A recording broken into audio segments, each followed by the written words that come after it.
bom. Então, pelo caso geral, o que que eu vou fazer? Então, deixa eu ver. Ela cheia.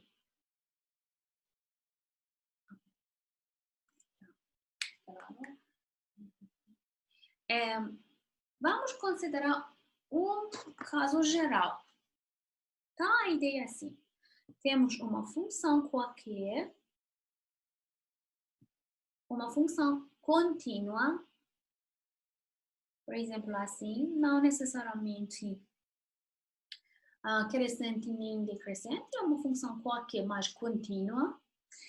Para a existência desse limite, nós precisamos que nossa função seja contínua, então vou considerar um intervalo qualquer, por exemplo, começando do número a reta vertical de x igual a b, a região restrita aqui, que queremos calcular a área, vai ser essa região subgráfica da função de y igual a f de x qualquer, contínua.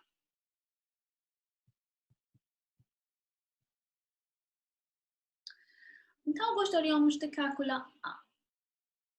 Nosso método é que sempre queremos procurar subintervalos aqui. Então, eu queria procurar os subintervalos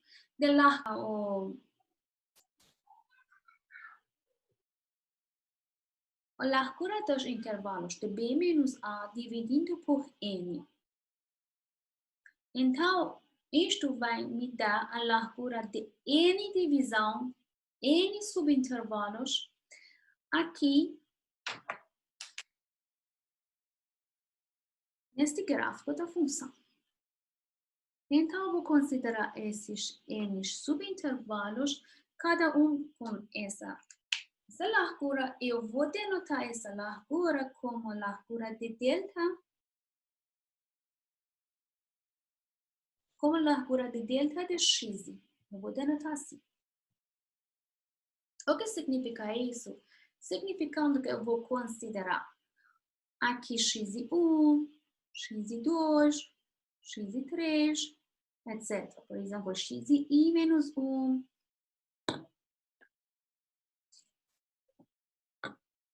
Por exemplo, aqui. xi menos 1. xi. Até chegar a esse ponto, que vai ser xin menos 1. O ponto B vai ser xin. O ponto A vou considerar x0. Então, delta de x, então, a diferença entre esses x tem essa largura igual de b menos a sobre n. E agora, posso considerar Rn como a soma de delta de x, que vai ser o tamanho de cada esse subintervalo, multiplicando com a altura dos retângulos que queria considerar, mas essa altura vai ser igual ao valor da função de f, porque considerei r, o valor da função de f, na extremidade à direita. Então, na extremidade à direita, por exemplo, na iésima intervalo, vai ser xi. Como podemos considerar xi? Realmente xi vai ser igual ao número de A, que começamos aqui, mais delta de x multiplicado por i. Por exemplo, x1 vai ser A mais uma vez de delta x, que vai ser x1. x2 vai ser A mais 2 vezes de delta de x. 2 delta de x vai dar x2. x3 vai ser A mais 3 vezes de delta de x vai dar x3, etc. Então, eu vou usar essa notação somatória escrevendo I, começando do número 1, terminando do número N. Isto vai me dar Rn, ou seja, a nossa somatória pela altura da função, pelo valor da função na extremidade à direita. E agora eu queria escrever que, da mesma maneira, nós podemos definir Ln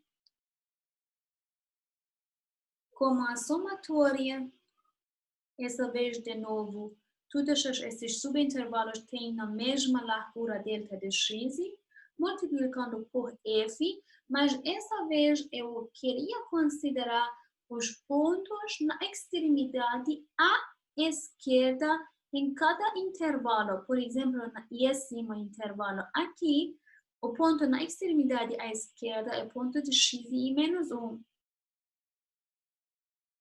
Começando de I igual a 1 até N, colocando x I igual a 1, então a primeira soma vai ser delta de x multiplicada por f de x 0, ou seja, f de A, ou seja, o ponto na extremidade à esquerda na primeira subintervalo considerado. E já vimos que, por exemplo, nós podemos calcular a mesma soma, considerando, em vez de considerar os pontos na extremidade à direita ou à esquerda, consideramos o ponto no meio. Mas realmente não se importa se vocês consideram qualquer ponto dentro desse intervalo, avaliando a função de f nesses pontos. Esses pontos realmente escolhidos nós consideramos como os pontos amostrais. O que significa isso? Significando que por exemplo, vocês podem considerar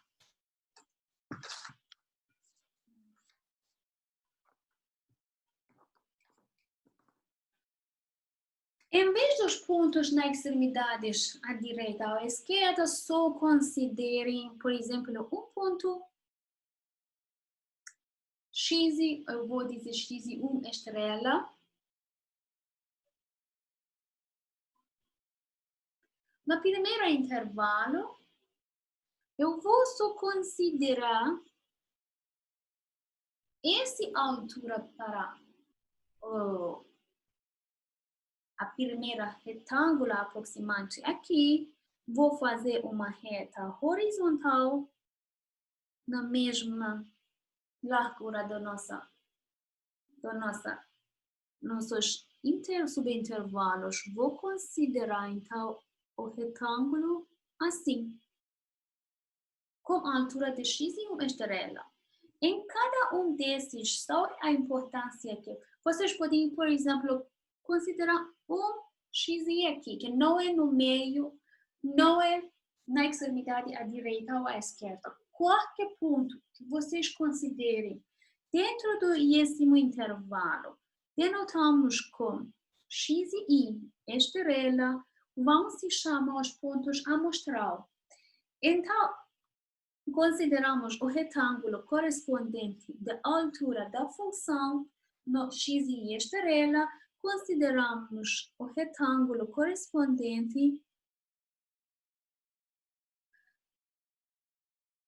do valor da função no x e estrela, mas a importância que x e estrela pertence da décimo subintervalo, ou seja, subintervalo de x e menos 1 é x e i. Então, vou dizer que realmente esses pontos de x1 estrela até xn estrela, nós dizemos que são pontos amostrais.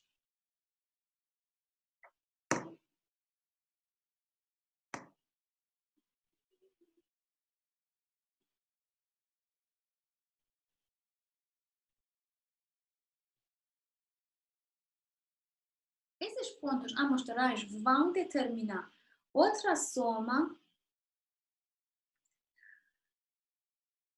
que vai dar a soma de todos os retângulos aproximantes, essa vez correspondente dos valores nos pontos amostrais x e estrela, e começando do número 1 até n. Então, realmente, limite de todas dessas somas, limite de Ln, limite de Ln, o limite dessas funções aqui também, quando que n tende a infinito, vai ser igual à área da região restrita sob o gráfico y igual a f de x. Quando que f seja uma função contínua. Então, realmente isto vai ser igual ao limite do Ln também quando que n tende a infinito. Também é igual ao limite do Ln quando que n tende a infinito. Por exemplo, como exercício, vocês podem fazer. Só vou substituir rapidamente aqui. Como exercício, como que lembramos aqui nesta tela? Como exercício, vocês podem mostrar que realmente o limite do Ln, quando que n tende a infinito, para esse caso, que nossa função y igual a x elevado a 2, também vai ficar exatamente igual a 1 sobre 3. Então, como exercício,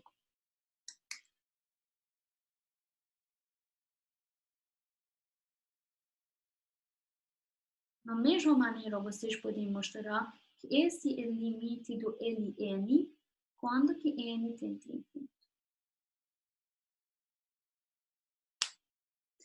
Aqui, quando que consideramos Rn, nossos pontos amostral são pontos na extremidade de cada intervalo à direita. E na Ln, os pontos amostrais de cada subintervalo são os pontos escolhidos na extremidade à esquerda de cada subintervalo. Mas realmente não faz diferença. Quando queremos calcular o limite, nós podemos considerar qualquer ponto amostrais, mas cada desses pontos deveriam respeitar nesse intervalo, ou ficam dentro desse intervalo. Então, desta vez, nós podemos considerar essa soma e podemos definir a área verdadeira restrita sobre esse gráfico. Então, função como limites dessas funções, limites dessas somas na extremidade à direita ou à esquerda ou pelos pontos amostrais qualquer. Então, definimos assim. Deixa eu botar.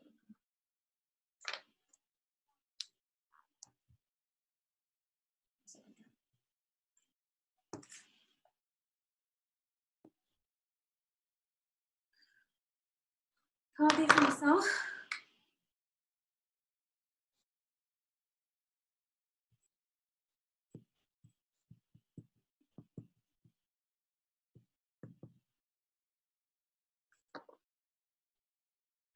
A área A da região S, que está sob o gráfico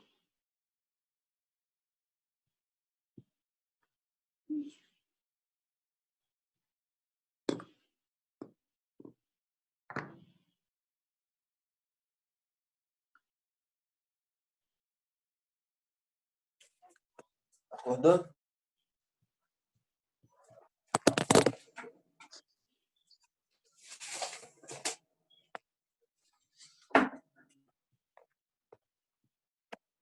da função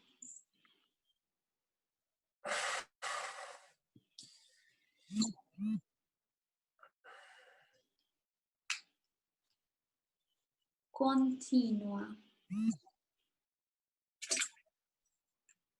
F é o limite da soma, ok? Das áreas dos retângulos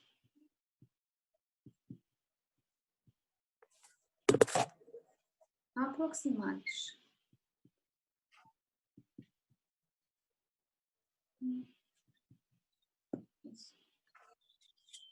Isso está dizendo que quando temos uma função contínua, o limite, a área da região S subgráfica da função contínua vai ser o limite de Ln, n tende a infinito. Isto vai ser o limite da soma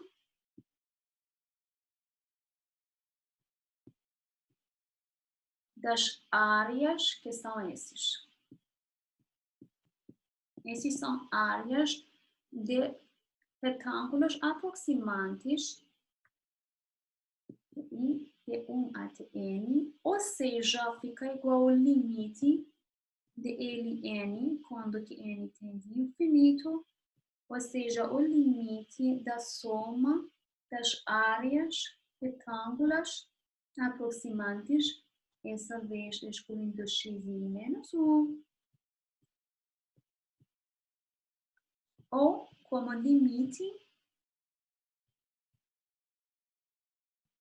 da soma dos retângulos aproximantes, essa vez consideramos os pontos amostrais. Então, as três são iguais. Isso. Essa foi a ideia para definir a área exata. Área exata. Deixa eu ver como são. Então, eu posso agora ver.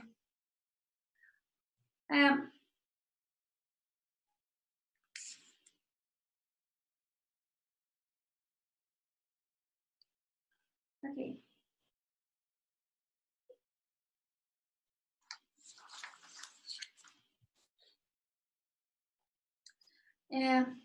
Então, eu vou agora pular essa parte. Eu vou introduzir o problema da distância. O problema da distância também é o problema que é bem relacionado do problema de área. Para o problema da distância, realmente temos um objeto, um veículo. Qualquer coisa que está se movendo, e temos o gráfico da função de velocidade. Então, realmente, a pergunta sobre qual vai ser a medida ou a distância percorrida desse veículo, por esse objeto, depois de um certo período do tempo, vai voltar exatamente de estimação da área que fica limitado pelo gráfico da função de velocidade. Então, como podemos ver isso?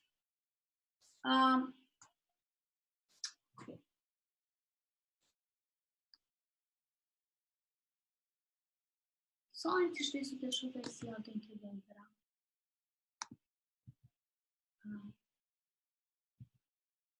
Não.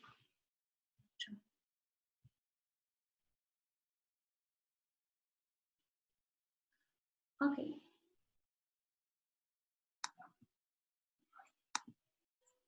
Então, vou introduzir o problema de distância.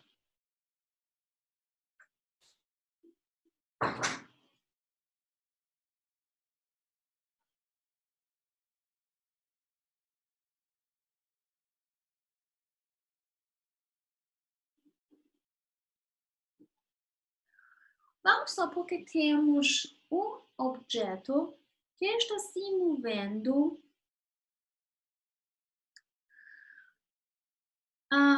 então, temos um tempo, temos um certo período de tempo, e temos a velocidade, temos o gráfico da função de velocidade, por exemplo. Vamos supor que esse é em termos de segundos, velocidade em termos de metros por segundos. Então, queria saber, depois de um tempo, por exemplo, aqui de T0 até T1, queria saber, neste intervalo de tempo, de T0 até T1, qual é a distância percorrida pelo desse veículo se o gráfico da velocidade desse veículo seja esse gráfico. Então, isto é realmente está perguntando qual é a área da região restrita sob o gráfico da função de velocidade aqui. Como que podemos dizer isso? Porque assim, vamos dar um exemplo. Temos um exemplo dentro do livro. Este exemplo está dizendo que temos um objeto que está se movendo. Se esse objeto teve uma velocidade constante durante esse período do tempo, então essa pergunta foi muito fácil, né? Porque se tiver uma função constante, está dizendo que já temos uma reta horizontal. Então, a área correspondente que fica restrita nesse jeito, ficaria um retângulo. Então, se tiver velocidade constante,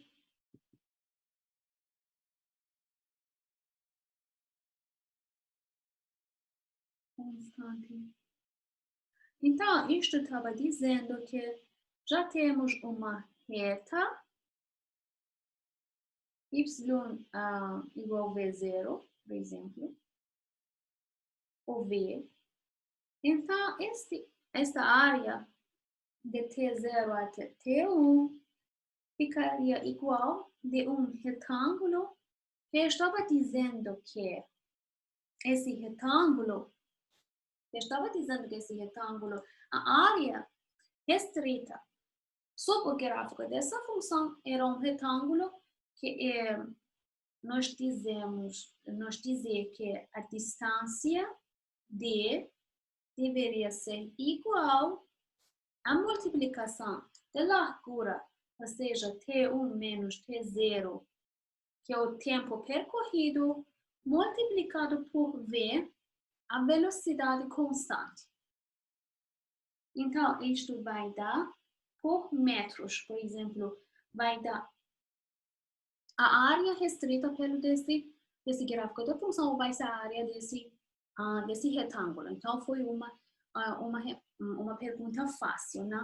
Mas temos problema quando a velocidade não seja constante, ou seja, pelo tempo percorrido, a velocidade a cada instante está mudando.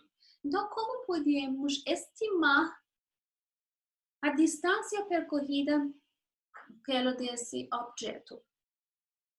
Só lembrando aqui que T é em termos de segundos, e velocidade em termos de metros por segundo, então a resposta vai ser em termos de metros. Logo, a resposta vai dar... Ai, que lá, não? Se eu melhorar assim. Eu acho que esse partido ficou um pouco escuro. Mas esse é em termos de metros. Então, isto está dizendo que temos... isto está dizendo que temos resposta em termos de metros que vai indicar a distância. Mas agora vamos supor que nossa função da velocidade não é uma função constante. Então, como podemos resolver esse problema? De novo, a ideia é assim. Vamos considerar os subintervalos aqui. E dentro desses subintervalos, vamos supor que a velocidade é constante. Podemos, de novo, considerar os pontos da extremidade à direita. Então, vou considerar que a velocidade é constante nesse intervalo de tempo, ou seja, a velocidade fica igual de V de T. T'1 Então, vou considerar esse retângulo aqui e continuamos nesses intervalos do tempo, consideramos esses retângulos dessa maneira. Consideramos nesses intervalos do tempo, que consideramos esses intervalos de tempo com uma duração fixa igual. Calculamos as regiões retângulas para fazer uma estimação sobre o gráfico da função. Então, de novo, vou considerar isso. Esses retângulos estão me dizendo que já considerei nesses subintervalos do tempo a velocidade seja a velocidade fixa, que essa velocidade fixa eu considerei como a velocidade na extremidade à direita, pela essa divisão que eu já fiz aqui. Então, isso vai me dar uma estimação sobre a área restrita pelo gráfico da função. Então, vamos só por exemplo, já estudando dentro do livro, que vamos considerar uma tabela em termos de tempos.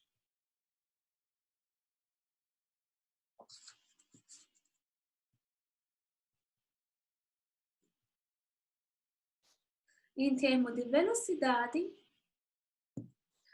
Então, considerando o velocímetro do carro, considerando de cada faixa ou cada intervalo de tempo com duração de 5 segundos. Por exemplo, no primeiro intervalo vamos considerar de 0 até 5, depois 5, 10, 15, 20, 25. E dentro do livro consideramos, por exemplo, vamos considerar no período de 30 segundos, queremos observar a distância percorrida pelo um veículo. Então, vamos considerar cada intervalo de 5 segundos, 5 segundos. Por exemplo, no final de cada 5 segundos, olhamos para a leitura do velocímetro e escrevemos o valor que o velocímetro está mostrando. Então, o que eles fizeram foi isso. Por exemplo, já mostrando 27, 34, 38, 46, 51, 50 e depois 45. Mas o que está acontecendo aqui? Essa velocidade estava dizendo pela leitura do velocímetro, mas isto foi em termos de quilômetro por hora. Mas nossa divisão por tempo era em termos de segundos. Então, a primeira coisa que nós devemos fazer, devemos considerar uma tabela de novo em termos de tempos, como unidade de segundo, e velocidade como unidade de metros por segundo, e obtemos a distância percorrida em termos de metros. Como que podemos fazer essa conversão de unidades? Já sabemos que 1 quilômetro por hora é igual de 1.000 metros por 3.600 segundos. Simplificamos algebricamente, podemos dizer isto é igual 5 sobre 18 metros por segundo. Então, qualquer velocidade dada aqui, por exemplo, 27, tem que multiplicado por essa unidade de 5 sobre 18, e escrevemos nesses intervalos do tempo, no mesmo intervalo do tempo, em termos de segundos. Então, consideramos as velocidades em termos de metros. Vocês podem ver dentro do livro como eles fizeram. E depois, calculamos aqui nós dividimos em 6 intervalos. Não. Então, podemos calcular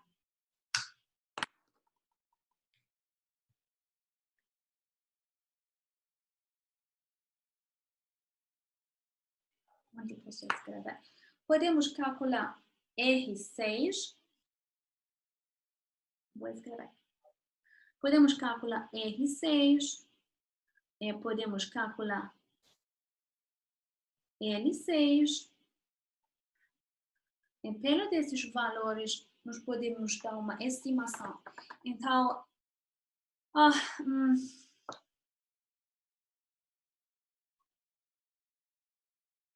dentro do livro já fizemos isso.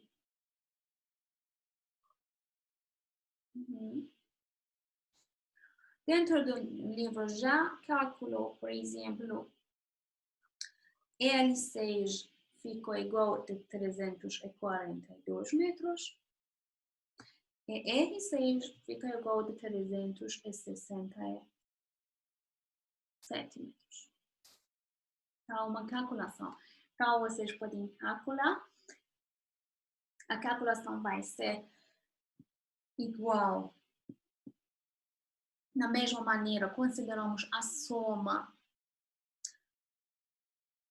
da largura de cada intervalo, que vai ser 5 segundos, multiplicando por a velocidade em termos de metros por segundo. Então, por exemplo, se considerarmos no primeiro intervalo, que vai ser no intervalo de 0 e 5, 7,5 vai ser o valor da função aqui.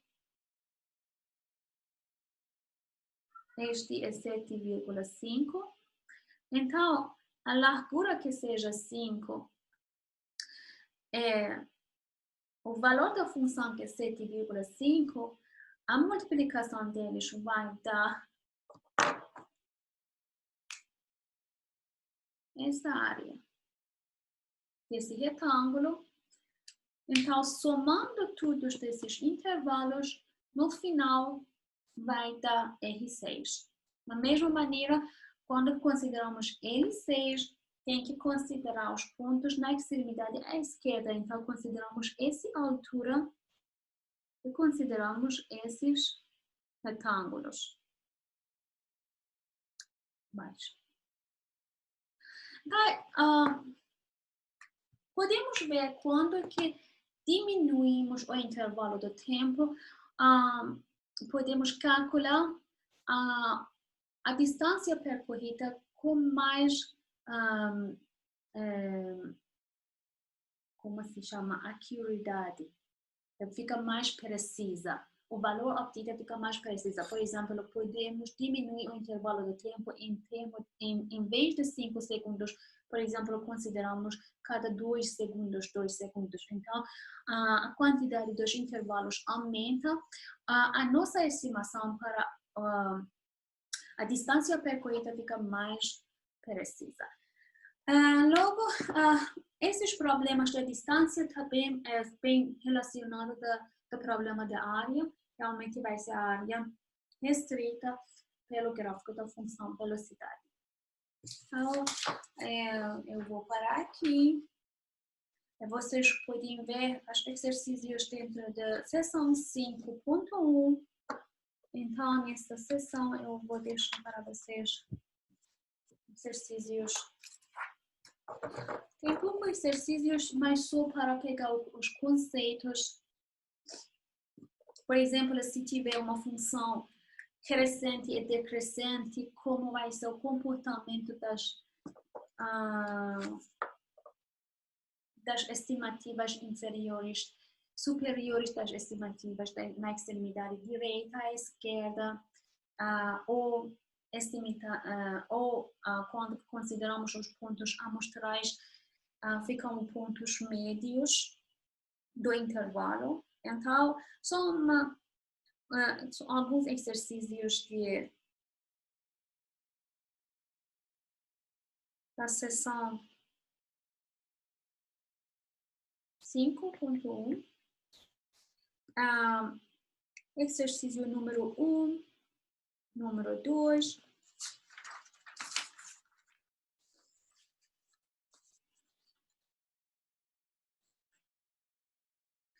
Número 13.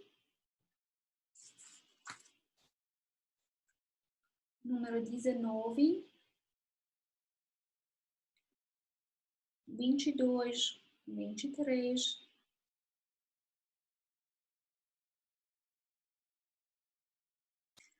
25,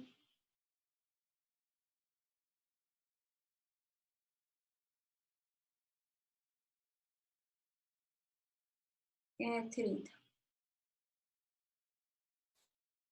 Dúvidas, perguntas?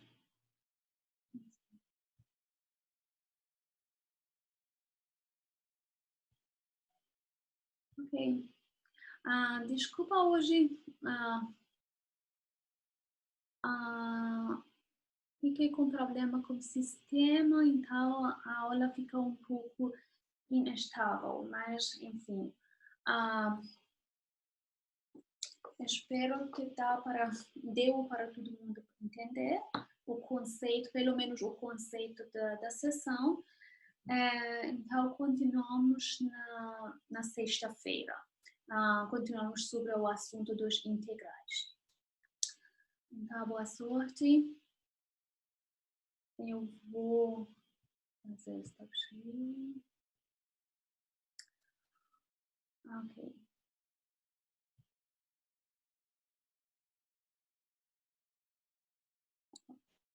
Então, até sexta.